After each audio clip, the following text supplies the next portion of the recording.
Hello, everybody. Today we are going to be reading chapter 4, which is the security and development phases, the ages between 31 and 40. And I'm excited because these are the ages that I'm in right now. I'm 33. And I'm going to be reading about the years that I'm experiencing, but also the years that I'm just about to experience. So this should be very interesting to me. I can't wait to dive in and start looking at it. So we'll see what he has to say. Before I move on in this study, I'm going to take a moment to once again clarify the purpose of this timeline. It's important to remember that this chronology is meant to serve as a general direction for women's maturation and the priorities of traction they put on men's attributes during these phases of their lives. By design, this graph isn't intended to be a specific outline to account for every woman's individual circumstances, but a somewhat predictable series of phases coordinated with events, behaviors, and mental schema that occur during those phases. He's said numerous times in this book, and I haven't highlighted all of them because he said it quite a lot, that this is not going to be exactly how every woman's life works. And I think that's important because I see a lot of guys who have kind of read some of Tomassi's work and they come away with this very solid kind of black and white view of how women are and how they operate. And humans are complicated creatures. We don't always fit neatly into little grid shapes. They're going to be oddities. They're going to be exceptions to the rule. They're going to be people who don't quite fit the way you expect them to. And he tries to kind of cover kind of loosely the ways in which women might fall out of these patterns. And I think he does a pretty good job of it considering how broad these patterns are. These patterns that he's describing cover all of womankind. That's like 50% of the population. Not exactly 50, but roughly 50% of the global population. So it's a very, very broad kind of pattern, which means there are going to be lots of people who fall out of that pattern in many tiny little ways. The important thing to know is the pattern, to get a general feel for what's motivating these people when you interact with them. You know, people like me. So it's very informative, it's very good, but it's not as black and white as I think some guys come away with. And he's written numerous times that this isn't a solid written in stone graph that women follow like step by step. It's just kind of a rough idea of where women in general phases of their life tend to be. When you deal with 30-year-olds, you're kind of dealing with this general pattern of behavior, whereas when you deal with like women in their early 20s, you're dealing with a different general pattern of behavior. There are going to be exceptions. You should be aware that there are going to be exceptions. You can't expect people to be entirely predictable. Human beings are far too complicated for that. That being said, these patterns are really good to know. So I think this is very enjoyable. It's definitely shown me things that I've seen happening in the world around me, so it's been very cool to kind of get that little bit of insight. While the newfound attraction to intrinsic qualities of a man are overtly exaggerated as appealing to women during this phase, it's essentially a man's proven capacity to provide enough resources for himself and a potential mate and future family that are key to this attraction. These are qualities a sexual market value peaked man is socially expected to possess, and socially expected to deliver for a woman precisely at the time in which she finds herself the most necessitous of these qualities and provisioning, for 29 to 31 years of age. This was just kind of interesting. Like, I sort of fell into this by accident. Up until about the age of 29, I would say maybe 29 exactly, I didn't really care about money. Like, money just wasn't important to me. I had a job, I was earning my own money. Then we started having kids. Suddenly I wasn't able to earn the money I used to earn, and suddenly money became important. And for me, it was an interesting transition, but it was already kind of taken care of, so it wasn't a problem for me. I can only imagine what it's like for a woman who hasn't selected a mate yet, who then finds herself at this age with this weird kind of tipping point. And for me, at the time, I think I thought that the tipping point just resulted from me being considerably less financially capable than I used to be, and also having young offspring who needed to be provided for. It's not to say that I was suddenly more attracted to my husband's money than I used to be. It was that I had this sudden sense of deep and profound appreciation for his concern about money, because up until that point I simply had not been concerned. Up until about the age of 29, I didn't care about money. Like, I was just interested in him and the sex and all the fun times we were having together, and just being with him and spending time with him, and isn't this great, and hey, let's have some kids. And then all of a sudden 29 hit, and it was like, oh wow, these kids are expensive. Boy, I'm glad you've got a good job. And that was that was I just thought it was the circumstances around my life at that time. I didn't necessarily realize other women might be going through that as well. Except other women are going through it from the outside of a relationship, where they're like, okay, I wanted the hot studly bodybuilder, hot studly bodybuilder. Oh my god, I'm 29. Well, the hot studly bodybuilder doesn't have any money, and I really kind of need somebody who's going to be able to give me a family because I'm getting to that age. And like, I can't imagine. That seems like I'm so grateful I didn't go through that. I mean, I was already married. It was already taken care of. It wasn't a problem.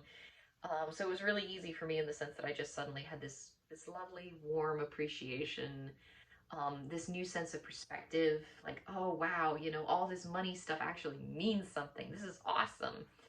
Um, it was a very different experience for me, and I'm grateful that I had the experience I had. Settling. Security anxiety and the conflict a woman experiences in her sexual market value decay forces two outcomes for her. She can convince herself to believe her sexual market value is still comparative to her intersexual competitors, or she can settle on a hypergamously substandard man who will gratefully embody what the provisioning aspect of her hypergamy demands. Um, Again, I'm really grateful that I didn't have to do that, because I was so picky. I couldn't really make myself become particularly sexually engaged with a man that I wasn't hypergamously attracted to.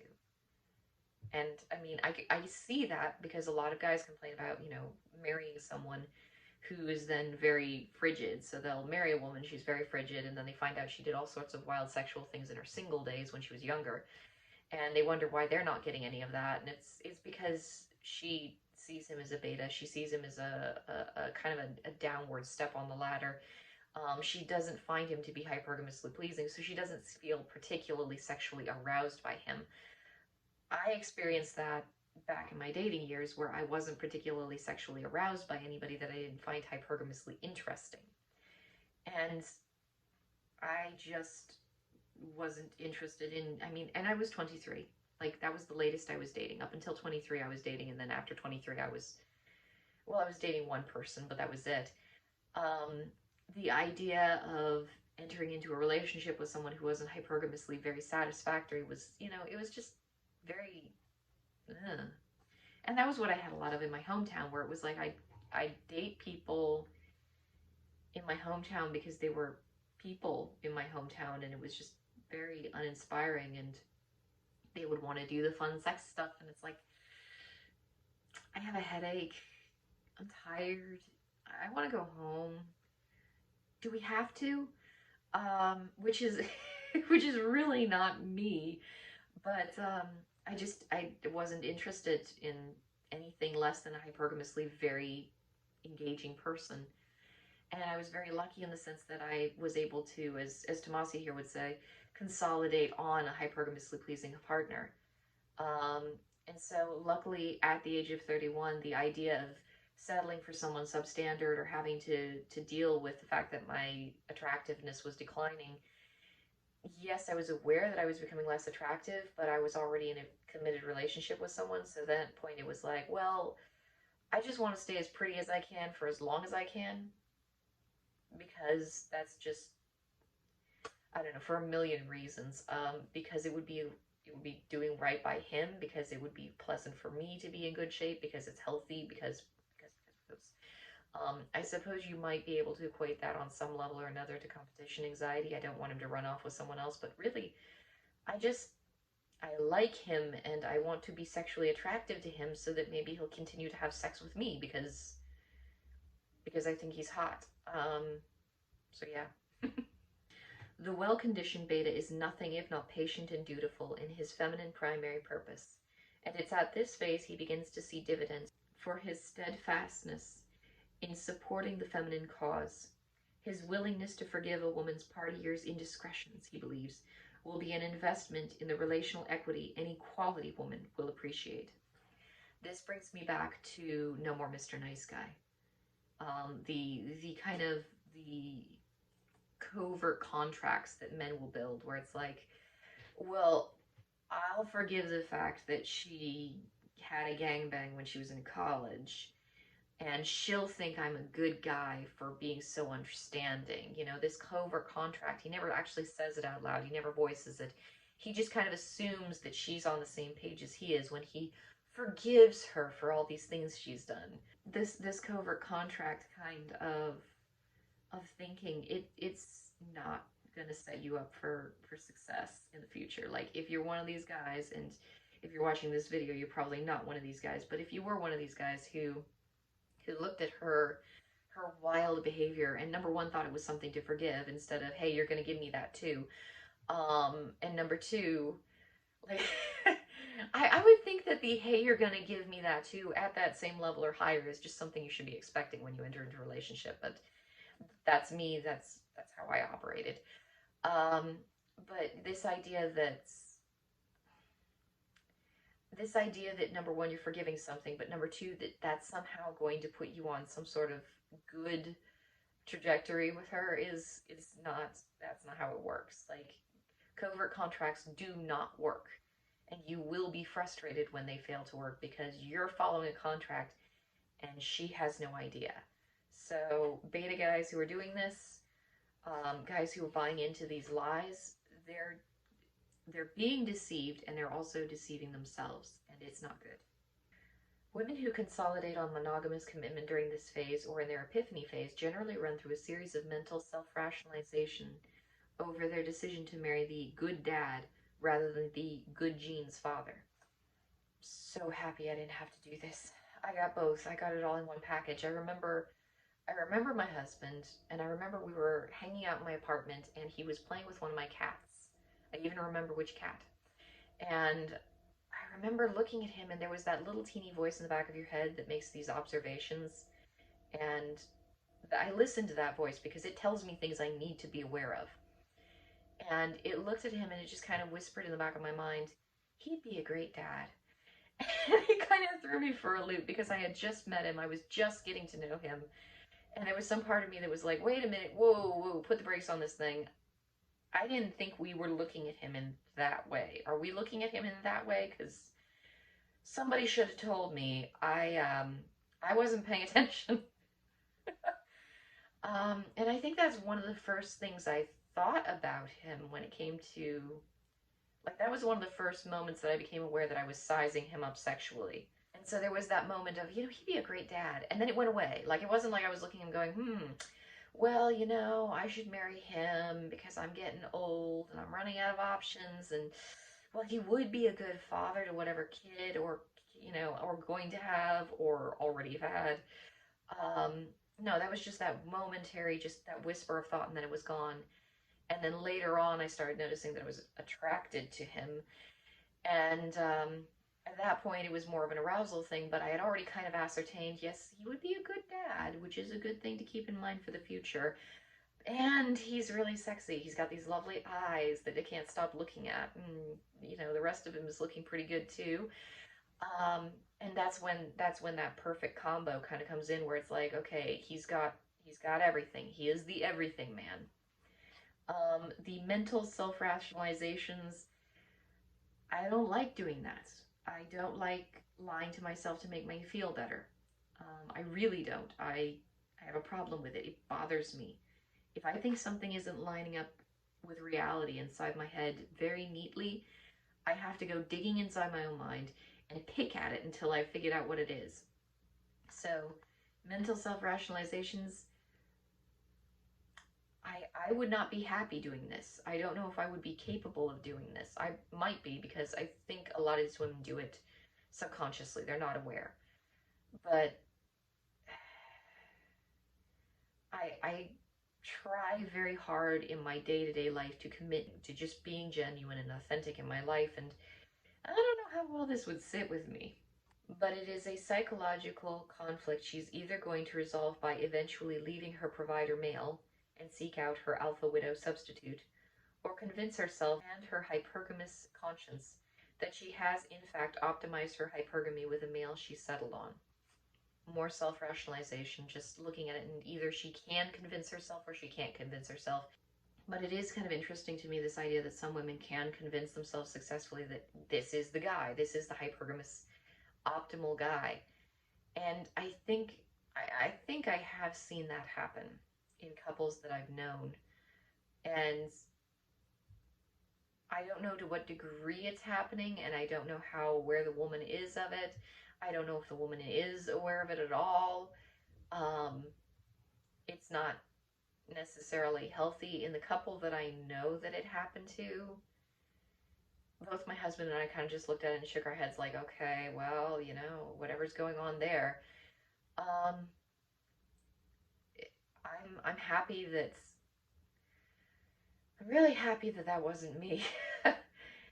And I can keep saying that, but the reason I highlighted this in my notes, though, is from the outside, I think, especially without knowing my husband and I or the dynamics of our relationship very well, because nobody in these videos has ever seen us interact. Um, it would be very easy for me to be one of these women and you would never know about it, which is kind of creepy. Like I could be married to some super beta guy and constantly talking about how awesome he is, and you guys would not know. And I think a lot of guys who watch my videos and make the more jaded comments that I sometimes see in the comment section, they think that's what's happening. And I can be certain that that's not what's happening. Um, Especially knowing my history and knowing how early on I entered into the relationship, and how continuously my attraction for him has been very, very steady. I'm pretty certain that this is not one of those situations where I'm just convinced, but just lying to myself and telling myself, oh yes, he's exactly what I wanted. Um, but I mean, from the outside looking in, how's anybody supposed to know without looking at the way a couple interacts? How are you supposed to be able to tell? And that's a little eerie to me, I guess. As a woman matures into her late security phase and her children become more self-sufficient, it's at this point she becomes more self-critical and retrospective of her epiphany phase, and more realistic about her true reasonings for experiencing it. Well, I was already married when the epiphany phase hit. My kids are not remotely self-sufficient. They're still pretty tiny and they're not taking care of themselves so well yet. They're doing good for their age, but they're tiny. Um, I'm assuming that he's talking more in the 40s section of this segment of women's development and maturation. And so, is there going to come a point when I'm, in my 40s, or at least closer to my 40s, that I start looking at it and saying, why did I marry this man? What was I thinking? There's not much question in the what was I thinking. The what was I thinking was generally like, oh my God, I won the lottery. Um, but will I go back and kind of look over that decision and just kind of gain a higher level of awareness of my motivations and my thinking process? I might. Um, I don't think that's going to be a problem for him in any way. Like, I don't think that's really going to be a problem for me.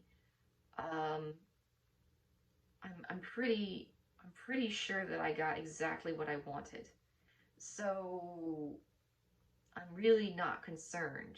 I mean, it might be a point at which I start asking different questions and thinking different patterns of thought, which I'll be interested to see if that happens.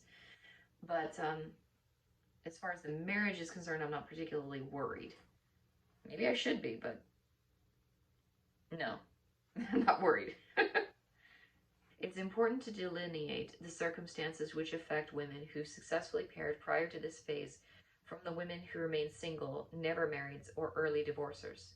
Between the ages of 27 and 37, these circumstances define how a woman engages and copes with her development and redevelopment phases. I think I got the easy ride. Like I think when they were handing us tickets and they asked me which ride I wanted to get on, and I married the alpha seed kind of guy, and I've been on the ride ever since. Like yeah, we've had our ups and downs, and yeah, we've gone through struggles, but I think I've had the easy one in the sense that I've always been able to be very very honest and straightforward in my motivations. You know, I want what I've got. And so it hasn't been, I think it hasn't been as rocky for me as it would be for some of these other women, the women who never settled down, the women who married and then had to divorce, the women who end up settling for somebody that they shouldn't, that they would not necessarily have chosen for themselves. Um, I think I got the easy road. It's very straightforward. It's very honest. Yes, life can be hard sometimes, but it's always honest, and that makes me incredibly happy. But again, here he's kind of mentioning that there's differences in where women are in all this. Like it's going these phases happen to everybody, but they hit you in slightly different ways, which is why going back to our previous quote, I'm kind of curious to see how that hits me because I don't know, but I know that I'm happy with the mate selection that I've made. So how is that phase going to hit me? It's going to be different than it would be for a woman who, settled for a beta guy who just wasn't hypergamously pleasing. For this 7 to 9 year stretch in her early to mid 30s, a married woman will likely content herself with some semblance of what feminine centrism defines for her as domesticity. That may likely include a working/motherhood role, but for the most part, the vestiges of her party years usually become something she'd rather not be reminded of, particularly so if she's settled on a provider male who doesn't excite her the way her former alpha lovers did. And she gradually tires of his whiny wonderment at why she's not as sexual with him now that they're married with children as she was with those prior alpha lovers. I like this book so much because I spend so much of it going, thank God that's not me. I am a lucky person. I made the right decisions in life and I can really feel it. This book is like a huge pat on the back for me. Like it's very ego affirming. Um I don't regret the party years. I don't look back at the party years and go, ooh, I don't want to be reminded of that. I spent the heyday of the party years with my husband. Those are fond memories for me. I go back and it's like, oh yeah, those were good times.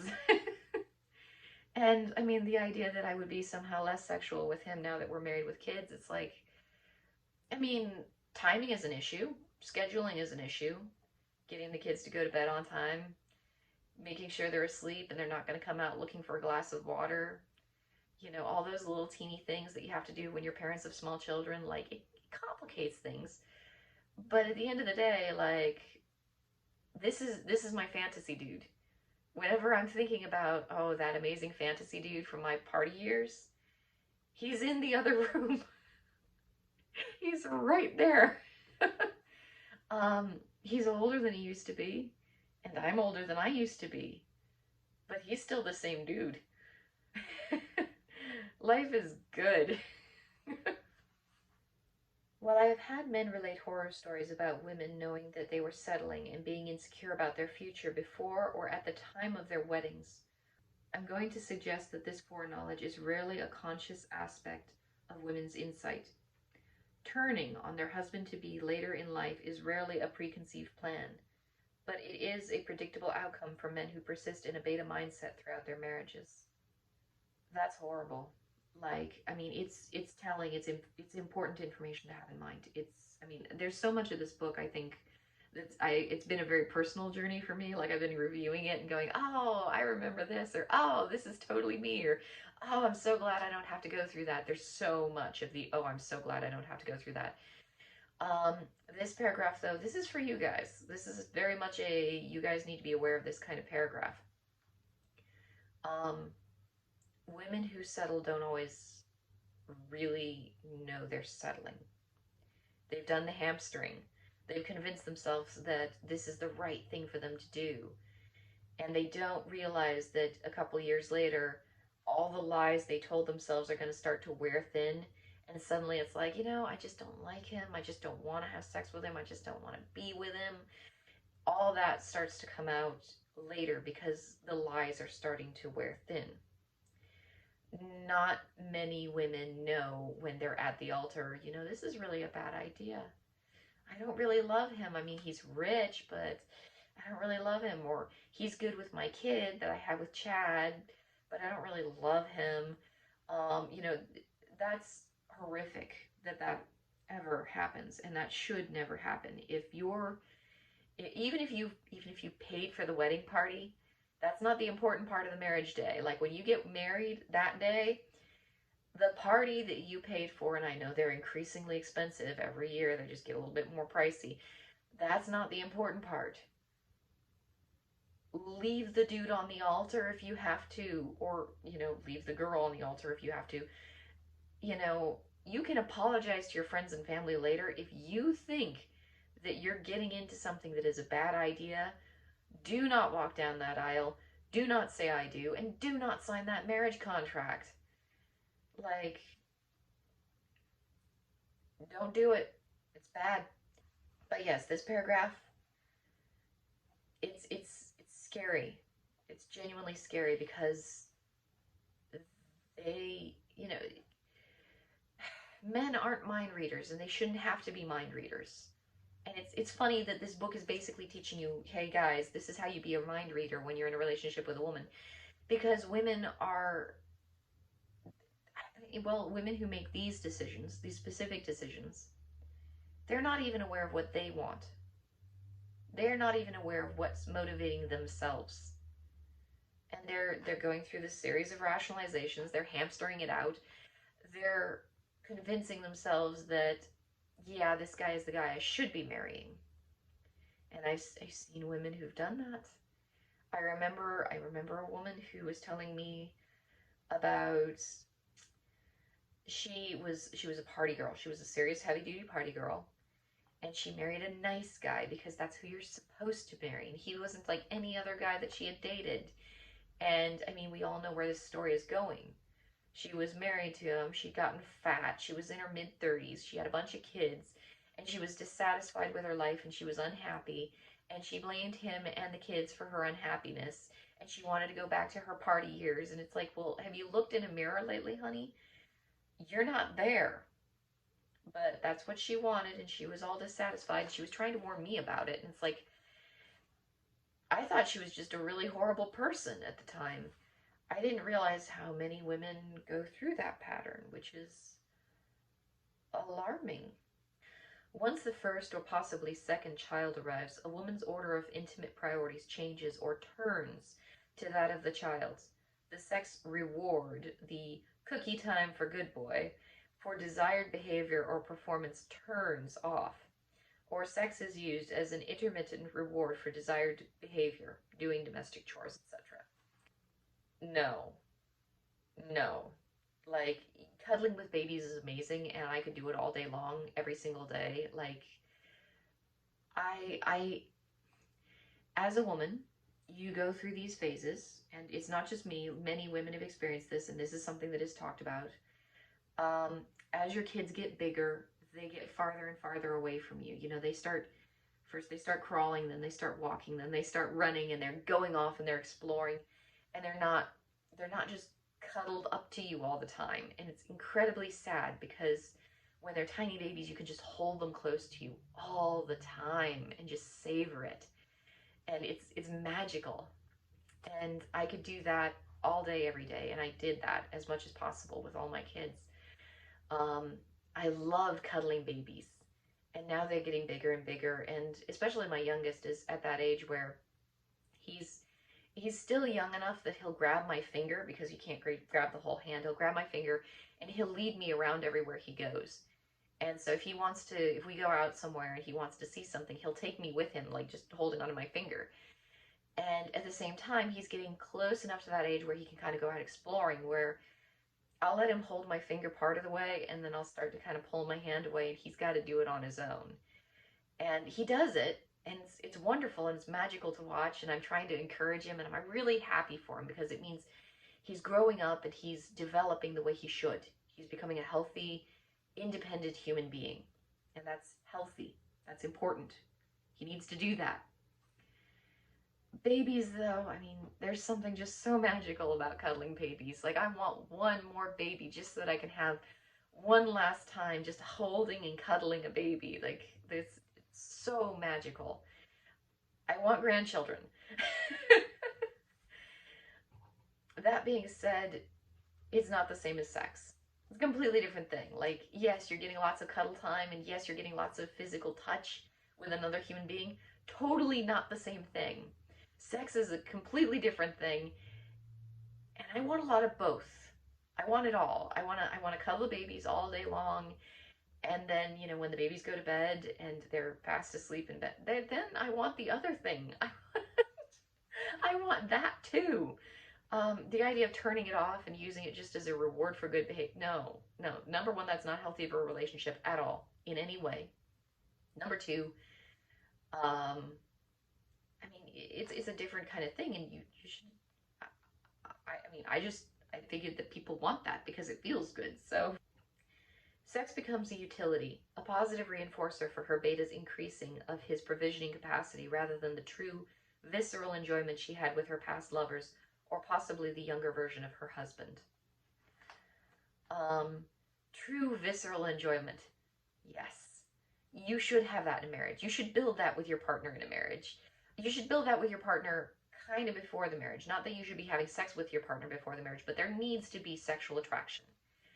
Do not walk down the aisle and say the I do's if there isn't a genuine, visceral, animalistic desire to get the other person's clothes off. Like, and that's funny because, I mean, I grew up around like these really conservative people who were like really super conservative Christian, and sex is for creative purposes only, and it's like, no, no, no, it's not. It is totally there. No, you're gonna do it. You're gonna do that thing more times than just when you're having kids. I'm sorry, you are. You need that in a relationship. You need a little bit of that.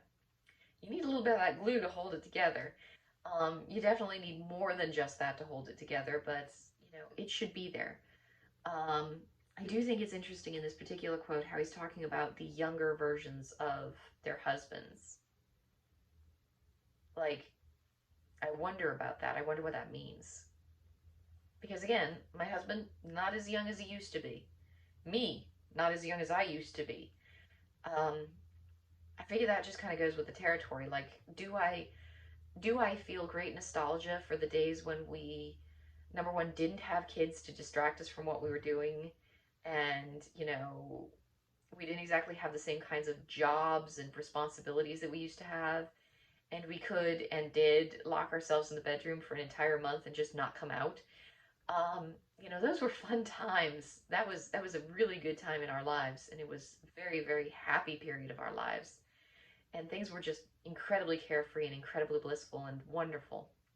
And those days are, temporarily, at least at this stage of our lives, they've kind of been slowed down a lot because we have tons of responsibilities, and he's working crazy hours, and I've got the kids, and things are not as easy as they used to be. So there's that. And we're not as young as we used to be. And, we're not as youthful as we used to be. I mean, in my own case, I'm just not as perky as I used to be. Things are starting to sag a little bit. The fine lines are starting to make an appearance. I'm not where I used to be, and he's not where he used to be. But he's still him. He's still that dude. He's still. And the thing with me, like, for me, mental attraction was one of the really big elements of it. Like, I wanted his brain. I want to pass that down into our offspring, that big, juicy, delicious brain that he's got. The sharpness of his mind, and the cleverness of him, and the fire of his spirit. That's what I wanted. And so maybe the reason that I'm not struggling with this, the man he used to be kind of thing, maybe it's just the fact that he hasn't gone anywhere. Like, he's still very much there. So maybe that's why this quote, it's curious to me, the younger version of her husband. I wonder about that. Like, I mean, I suppose because, I mean, women do marry men who get fat. Um, you know, if she married a guy who was like studly and the leader of the football team and suddenly he's just heavy set, and I have seen that happen with people, um, you know, she might go back to those days that she, you know, in her fantasies goes back to the days when he wasn't quite so portly. Um, Maybe that's what he's talking about. I don't know. This is interesting to me. I don't know what this means. Is sex all that's important to you? It really shouldn't be, because it's really what's on the inside that counts. But he can't shake the feeling that he's slipping out of her respect. This is when Beta Dad doubles down. His blue pill expectations of himself require an all-consuming, self-sacrificing predisposition. The horse will work harder. His wife may have lost respect for him by this point, but his sense of honor and duty press him on. He doesn't want to be like his own oppressive or non-present father was. He wants to out-support his father's ghost, or what he believes other guys would do when their marriages get tough. This is incredibly sad, and this goes again back to, so much of this book has reminded me of No More Mr. Nice Guy. This idea of the nice guy, this beta mindset, this guy who believes that he's being the good man. He's holding up to his own moral constructs and moral framework because he doesn't want to be like other guys. He's going to work harder because he doesn't want to back out like other guys might do. And this was the whole point, one of the points of No More Mr. Nice Guy. It's men looking at masculinity and finding it repulsive instead of embracing their own masculinity, and looking at masculine men and kind of shoving them off into this other category and trying not to be like them. And so in a very, very unfortunate way, in they're just degrading themselves. They're degrading their own value, and they're disrespecting themselves because their wives have lost respect for them, and they're not doing anything about it. They're just working harder and sacrificing more. And it's very unfortunate. It's very sad, and it's just sad, honestly. Um, I look at my husband, and I see the sacrifices he makes for our family. There is definitely sacrifice there.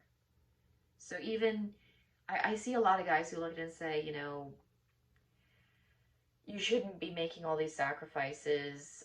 Alpha men don't make these sacrifices. That's a beta man kind of thing to do. And it's like, no, you know, you get married, you build a family, and you will end up making sacrifices. Don't ever enter into a marriage assuming that you won't be sacrificing something somewhere down the road. But that's not what this is talking about here. Um, this is, this is, this is a different kind of sacrifice. This is an unhealthy sacrifice. This is the sacrifice where you deny the reality that's in front of your eyes and you just keep pushing. You're banging your head against a brick wall. It's not sacrifice for the good of the family, because my husband and I have both made sacrifices for the good of the family. This is the kind of sacrifice where you look at it and say, deep down you know that she's left you in her own mind and she's gone off with some other guy. Deep down you know that she's having that affair.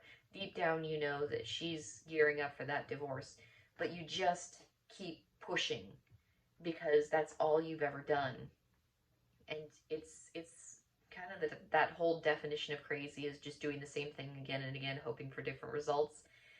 I don't know if that's actually the definition of insanity, but I've heard that quote a few times, and that's what this is. It's not it's not being self-sacrificing for the good of the family. It's being self-sacrificing because you don't want to face the truth. And that's not good. As horrible as it is, and as scary as the truth may be, the truth will set you free. It just sucks sometimes. Do all marriages and relationships follow this schedule? No. But it's important that men know the signs, understand what's really expected of them, and know when they're being settled on, despite all a woman's self-interested refutations of that.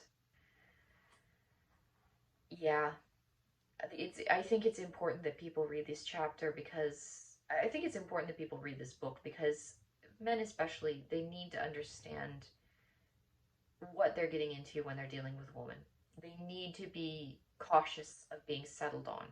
They need to be wary of that because it's going to lead to problems later on down the road, and it's because the woman isn't being entirely honest with herself. Whether or not she's capable of being honest with herself, well, that's a tricky question. You know, you kind of have to teach yourself to be honest with yourself. And for some people that's easier than others. Some people are just they're raised in an environment where being honest with themselves is a priority. And so they learn that as they grow up. You have to be honest with yourself. Some people, I think, they learn the opposite from their home environment. And I don't know what kind of a home environment teaches these things. And hopefully my home environment teaches my children to be honest with themselves because it makes life easier. It puts life on easy mode. If you're lying to yourself, life instantly goes into hard mode. If you're being honest with yourself, it's smooth sailing. Even if things are hard, even if you don't want to know the truth. If you do know the truth, at least you know what's going on around you. At least you're aware. And that's why I think men need to read this book. You need to know what's going on around you. You need to be aware. And you can't always trust other people around you to be aware or to be capable of discerning the truth for themselves. There are way too many people in this world who are way too good at lying to themselves. And in so doing, they lie to everyone around them. And that's no good. Read this book, everybody. And women too. I think women should read this book as well. It's not just men who are falling victim to these lies. Women lie to themselves too, and then they end up in horrible situations because they lied themselves into these situations. And we're going to get into that in the next chapter, which I read ahead a little. Let's confess. I read ahead a little bit. In the next chapter, he talks about, this is just one of the most fascinating things I've seen. Let me skip ahead a little bit, if I can find it. Where are you, next chapter? He talks about, here it is, it's right here. He was never much of a man. Since I started writing on So Suave, and especially more now that I've detailed a societal comfort with an open hypergamy, I've had many guys relate a similar story about how their grandmother, mother, or mother-in-law had just openly told him or his wife that her husband was, quote, never much of a man. Eventually the truth comes out. Eventually, you know, you don't ever want to be one of these old women who's looking at it and saying, you know, I married this guy. I spent 50 years with this guy. And he wasn't the guy that I was wanting to be with. You know, he wasn't the guy who turned me on. He wasn't the guy I wanted to be falling asleep with in bed at night. He wasn't the guy I wanted to be spooning with, and he definitely wasn't the guy I was dreaming of when I was having sex, you know. Because at that point, it's too late. At that point, you can't undo your bad decisions. And so women need to know these things because there are way too many women in this world. And I'm afraid there will always be too many women in this world who are convincing themselves that marrying that beta dude who totally turns them off sexually is a good idea. And either they end up leaving him because they find out, they figure it out, and the truth finally hits them in the face, and they say, you know what, I'm just not happy. I'm just not happy. Which hurts him, and it hurts any kids that she's had with him. It's hurtful to everybody in her life. Everyone that she loves will be hurt. Or she just keeps on pushing the lie farther and farther and farther down the road until she's in her, like, 70s, and it's way too late to do anything about it. And then it finally comes out. That wasn't the everything man for me. That wasn't my dude. That wasn't the man of my dreams. That was some guy that I married, and I probably shouldn't have. That is a nightmarish picture. And it does happen. It definitely happens. I don't think I've ever met a woman who's said that or done that. Thank God. But I know they're out there. And you know they're out there. We all know they're out there. I know no women, like virtually no women watch these videos. Like 0.01% or something like that women watch my videos. If you're a woman watching my videos and if you are young, take the time, read these books, think about what they're saying, and plan your life out accordingly. Make decisions in your youth that you can live with in your future. Nobody should have to be that woman, and that woman is out there, the old lady who regrets the decisions she's made in life. And I'm very happy to say that I wholeheartedly and sincerely believe I'm not that woman. You know, I envision the future when we're both in our 80s and we're old and we're wrinkly, and I look at his hands and I wonder what they're going to look like when they're old and covered in age spots and covered in wrinkles. And I look forward to holding his hands on those days just as much as I look forward to holding his hands on these days. And just as much as I look forward to holding his hands a decade ago when they were even younger. That's the life I wanted to live, the entirety of my life. I imagined it and I am living that life. And it's so much easier for me because of that. And I want that for everybody, and I know that not everybody's going to get it. But the more people who can get it, the better. So anyway, I'm getting all sentimental and choked up. Oh my God. That was chapter 4. Chapter 5 is going to cover the ages between 40 and 50, and I think that's where he stops. I could be wrong. So I'm very interested to see what he has to say, and I'll see you guys next week.